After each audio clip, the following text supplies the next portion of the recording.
S ಇದೀಗ S Ponnanna ಅವರ ಇಡೀ ಫ್ಯಾಮಿಲಿ ನಮ್ಮೊಟ್ಟಿಗಿದೆ. ಬನ್ನಿ ಅವ್ರನ್ನೆಲ್ಲ ಕಾರ್ಯಕ್ರಮಕ್ಕೆ ಸ್ವಾಗತಿಸೋಣ. ಜೊತೆಗೆ ಈ ಮನೆಯಲ್ಲಿರುವಂತಹ ಮನಸ್ಸುಗಳ ಬಗ್ಗೆ ಸಾಕಷ್ಟು ವಿಚಾರಗಳನ್ನು ತಿಳಿಯೋಣ.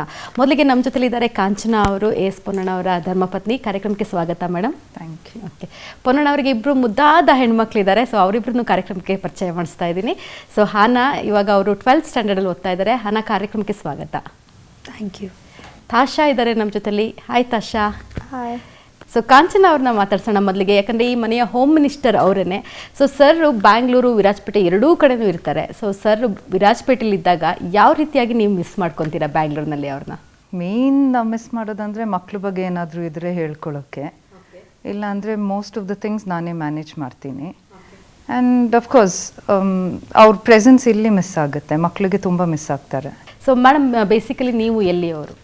ನಾನು I was born in Coorg, ಆಮೇಲೆ ಸ್ಟಡೀಸ್ ಎಲ್ಲ ಮೈಸೂರಲ್ಲಿ ಆಯಿತು, saint Joseph school and Mahajanas college. ಅದಾದಮೇಲೆ ಮದುವೆ ಆದಮೇಲೆ ಬ್ಯಾಂಗ್ಳೂರಿಗೆ ಶಿಫ್ಟ್ ಆದೆ. ಸೊ ಫಸ್ಟ್ ಸರ್ನ ನೀವು ಎಲ್ಲಿ ನೋಡಿದ್ದು? ಎಲ್ಲಿ ನೋಡಿ, ಥ್ರೂ ಕಾಮನ್ ಫ್ರೆಂಡ್ ಇನ್ ಮೈಸೂರಲ್ಲಿ ಮೀಟ್ ಮಾಡಿದ್ದು. ಪರಿಚಯ ಇರೋರೊಬ್ಬರು ಮೈಸೂರಿಗೆ ಹೋಗ್ತಾ ಇದ್ದೀನಿ ಯಾವುದೋ ಒಂದು ಕೆಲಸದ ಮೇಲೆ, ಯಾರನ್ನೊಬ್ಬರು ಭೇಟಿ ಆಗಬೇಕು ಅಂತೇಳಿ ನನಗೂ ಕರೆದರು. ಸೊ ನಾನು ಅವ್ರ ಜೊತೆ ಏನು ಕೆಲಸ ಇರಲಿಲ್ಲ, ಮೈಸೂರಿಗೆ ಹೋಗಿದ್ದೆ. ಮೈಸೂರಿಗೆ ಹೋದಾಗ ಅವ್ರು ಯಾರು ಭೇಟಿ ಮಾಡ್ತಾಯಿದ್ರು, ಅವರ ಜೊತೆ ಇವರು ಬಂದರು, ಅಂದರೆ ಫ್ರೆಂಡ್ಸ್ ಇವರು. ಸೊ ಹಂಗೆ ಪರಿಚಯ ಆಯಿತು. ಆಮೇಲೆ ಹಾಗೆ ನಾವು ಒಂದೇ ಇವ್ರದ್ದು ಕೂಡ ವಿರಾಜಪೇಟೆನಲ್ಲೇ ಹುಟ್ಟಿರೋದು, ಅಂದರೆ ವಿರಾಜಪೇಟೆ ಅಲ್ಲಿ ಬೊಳ್ಮಾಡು ಅಂತ ಒಂದು ಊರನ್ನ. ಸೊ ಹಾಗೆ ಮತ್ತು ಮೈಸೂರಿನಲ್ಲಿದ್ದರು, ಮತ್ತು ಇವರ ಭಾಳಷ್ಟು ರಿಲೇಟಿವ್ಸ್ ಇಲ್ಲಿದ್ದರು, ಸಂಬಂಧಿಕರು. ಅದರಿಂದ ಬೆಂಗಳೂರಿನಲ್ಲಿ.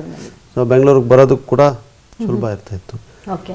ಸೊ ಹಾಗೆ ಪರಿಚಯ ಚೆನ್ನಾಗಿ ಮತ್ತು 2003 ಮೇನಲ್ಲಿ ಮದುವೆ ಆಗಿದೆ.